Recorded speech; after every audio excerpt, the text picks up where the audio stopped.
एक एग्जाम्पल और लेते हैं। In a code language Sonal SONAL is written as URRFR। Then how cheat हमसे पूछा गया है, cheat will be written in the same code language. Cheat का हमसे पूछा गया है। हम क्या देखेंगे, हम देखेंगे जो हमें कोड दिया हुआ है उसका अल्फाबेटिकल प्लेस वैल्यू कहाँ पे है। एस का प्लेस वैल्यू है 19, ओ का प्लेस वैल्यू है हमारा 15, एन का प्लेस वैल्यू हमारा होगा 14, ए का प्लेस वैल्यू 1, एल का प्लेस वैल्यू 12, यू का प्लेस वैल्यू हमारा है 21, आर का प्लेस वैल्यू हमारा 18, एफ का प्लेस वैल्यू 6, अगेन 18। ठीक है, हम यहाँ पे देखना स्टार्ट करते हैं। 19 से यहाँ पे क्या हुआ है, सबसे फर्स्ट में +2 आया है। ठीक, इसके बाद 15 के बाद हमारे पास आया +3, 14 के बाद 18 आया, 14 से 18 कितना हो गया +4, 1 के बाद 6 आ गया +5, एल के बाद आर, एल 12, 12 के बाद 18 कितना हुआ +6। तो सीरीज चल रही +2 +3 +4 +5 +6। तो हमें इसका चीट का बताना है। इसी तरह सी हमारा प्लेस वैल्यू, सी का हमारा 3, एच का हमारा प्लेस वैल्यू होगा 8, ई का हमारा प्लेस वैल्यू होगा 5, ए 1, टी का हमारा प्लेस वैल्यू 16। सबसे फर्स्ट में हमें क्या करना है, सबसे फर्स्ट में हमें +2 करना है, क्योंकि हमारा जो गिवन कोड लैंग्वेज है उसमें फर्स्ट में +2 है। तो 3 में 2 प्लस करेंगे 5, and 5 is the place value of E. तो यहां हम लिखेंगे ई। एच में हमें क्या करना है, नेक्स्ट में +3, एच का हमारा प्लेस वैल्यू 8, 8 में 3 किया 11, 11 हमारा प्लेस वैल्यू होगा के। ई 5, 5 में हम +4 करेंगे, 5 + 4 9, 9 हमारा प्लेस वैल्यू होगा आई। A1, ए में +5 करेंगे 6, 6 का हमारा प्लेस वैल्यू क्या होगा F। टी हमारा 20, 20 में +6 करेंगे 26, 26 हमारा हो जाएगा Z। तो हमारा उस लैंग्वेज में कोड क्या हो जाएगा, EKIFZ। ये हमारा एक और एग्जाम्पल हमने देखा।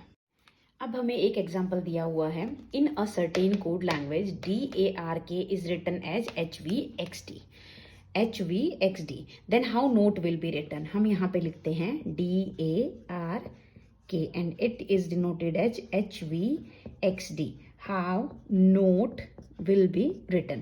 हम यहाँ से सबसे पहले इनकी प्लेस वैल्यू लिखेंगे।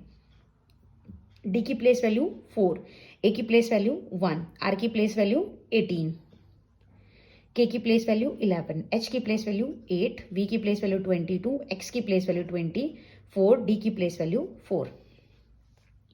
यहां क्या हो रहा है, 4 से 8 तक गए तो यहां पे हुआ +4। ये A1 से 22। अब हम कैसे जाएंगे 1 से 22। अगर हम ये टेबल लिखने लगे एग्जाम में बैठ के तो बहुत लंबा हो जाएगा। अगर हमारे पास ऐसा है कि A से पीछे जाना हो, लेकिन जाने का ऑप्शन अभी हमारे पास डायरेक्ट नहीं हो माइनस करने का, तो हम क्या करेंगे, जो भी हमें अल्फाबेट दिया हुआ है उसकी जिसकी भी प्लेस वैल्यू है, ए दिया हुआ है, ए की प्लेस वैल्यू 1 है, इसमें हम टोटल 26 ऐड कर देंगे। अगर इस टाइप का कोई भी केस होता है, ये एक मैं आपको ट्रिक बताती हूँ कि अगर हमें कहीं माइनस या ऐसा जाना हो जहां पीछे अल्फाबेटिकल ऑर्डर हमारे पास नहीं है, जैसे 1 में से 22 हम यहाँ पे नहीं माइनस करेंगे, तो क्या करेंगे, जो हमें दिया हुआ है उस अल्फाबेट में +26 ऐड कर देंगे। तो ये हम बना देंगे इसको 27। ना 27 से 25 आए तो क्या हुआ, -5 हुआ। यहाँ पे 18 से क्या हुआ, 24 तक गए तो हमारे पास क्या हुआ, +6 हुआ। यहाँ पे 11 से फिर 4 तक पहुंचे तो क्या हो गया, -7। तो +4 -5 +6 -7 हम लोगों का ये इसमें हमें कोड समझ में आ गया। अब इस कोड को करते हुए हमें NOTE को सॉल्व करना है। N का कितना अल्फाबेटिकल की प्लेस वैल्यू है 14, O की प्लेस वैल्यू 15, T की प्लेस वैल्यू 20, E की प्लेस वैल्यू 5। हमें सबसे पहले क्या करना है, +4 देन -5 देन +6 देन -7। 14 + 4 18, 18 हमारी प्लेस वैल्यू किसकी है, R की प्लेस वैल्यू है। 15 - 5 10, 10 हमारी प्लेस वैल्यू किसकी है, J की प्लेस वैल्यू हमारी 10। 20 + 6 कितना होगा, 26, 26 किसका होगा, Z का।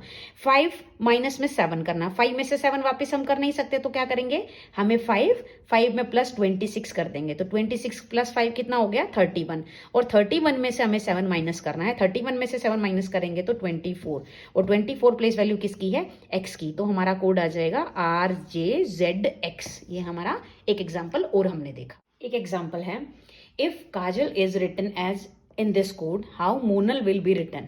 हमें दिया गया है KAJAL, ये लिखा है 16, ये लिखा है X, देन ये लिखा है 15X and then 17। How MONAL will be written. ये हमसे क्वेश्चन में पूछा गया है। तो हम हमारे अल्फाबेटिकल ऑर्डर्स को देखते हैं कि हम सबसे पहले यहाँ पे प्लेस वैल्यूज देखेंगे। हम प्लेस वैल्यू हमारी क्या है, के की प्लेस वैल्यू हमारी 11, ए की 1, जे की 10, ए की 1, एल हमारा 12 है। हमें सबसे पहले कहाँ गया है, 16 में +5 ऐड किया गया है, ठीक है। नेक्स्ट हमारी पोजीशन आती है एक्स की प्लेस वैल्यू हमारी कितनी होती है 24, ये 15 है। एक्स की प्लेस वैल्यू कितनी आती है, अगेन हमारी 24 आ जाएगी, ठीक है। ये 17 दे दिया हम लोगों को। तो यहाँ ए से क्या हुआ है, ये ए से फिर 24 तक पहुंचा है। अभी मैंने पीछे के एग्जाम्पल में आपको बताया कि जब हम पीछे नहीं जा सकते हैं तो हम क्या करेंगे, इस अल्फाबेट के प्लेस में हम 26 ऐड कर देंगे। तो ये हुआ 21 + 1 + 26, ये हुआ 27। तो 27 से 24 जाने के लिए हमें क्या किया गया है, -3 किया गया है। नेक्स्ट में 10 से 15 पहुंचे तो यहाँ क्या हुआ है, +5 हुआ है। ए फिर अगेन 24, अभी मैंने देखा था माइनस पीछे जाना होगा तो हम क्या करेंगे, उस अल्फाबेट की प्लेस वैल्यू में 26 ऐड कर देंगे। तो अभी हमने चेक किया 27 में से 24 गया तो कितना बचता है, यहाँ पे -3 हुआ है। L then again +5। क्या सीरीज समझ में आ रही है इसमें, हमें एक बार +5 हो रहा है, फिर -3, देन फिर +5, फिर -3, फिर +5। तो हमें यही की यही सीरीज यहाँ रखनी पड़ेगी, -3 +5 -3, यहाँ पे +5, ठीक है। हमारा ये करना पड़ेगा। तो m हम सबसे पहले इनकी प्लेस वैल्यूज लिख लेते हैं फटाफट। m की प्लेस वैल्यू 13, o की प्लेस वैल्यू हमारी 15, n की प्लेस वैल्यू हमारी 14, a की प्लेस वैल्यू हमारी 1, l की प्लेस वैल्यू हमारी 12, ठीक है। हमें जाना है, यहाँ पे हमें अल्फाबेट नहीं लिखना है, हमें नंबर लिखना है। तो 13 में हमारा 5 ऐड हुआ, हमारा कितना हो जाएगा 13 + 5, हमें नंबर ही लिखना है, 18 का 18 लिखा जाएगा। हमें नेक्स्ट वाला जो नंबर है इसकी जगह पे नंबर नहीं लिख के अल्फाबेट लिखना है। 15 -3 गया, 15 - 3 हुआ 12 किसका अल्फाबेटिकल प्लेस वैल्यू किसकी है, एल की। तो हम यहाँ पे लिख देंगे एल, ठीक है। नेक्स्ट वाले में हमने यहाँ पे देखा है, फिर से वही नंबर आएगा, 14 + 5 हो जाएगा 19, ठीक है। नेक्स्ट ए हमें लिखना है, यहाँ पे हमारा अल्फाबेट आएगा ए का प्लेस वैल्यू 1 से -3 हम नहीं जा सकते। तो मैंने आपको क्या बताया था, अभी जो भी हमें दे रखा है ए, इसका प्लेस वैल्यू इसमें +26 करेंगे तो ये हो गया 27 में माइनस हमें कितना करना है 3, तो ये हमारा हो जाएगा 24 किसका आता है हमें, क्योंकि यहाँ पे नंबर नहीं लिखना, हमें यहाँ पे अल्फाबेट लिखना है। तो 24 किसका आ जाएगा, एक्स का। तो एक्स नेक्स्ट में हमें नंबर लिखना है, 12 + 5 हमारा हो गया 17। तो हमारा कोड आ गया, मोनल को 18L19X17 के तौर पे लिखा जाएगा।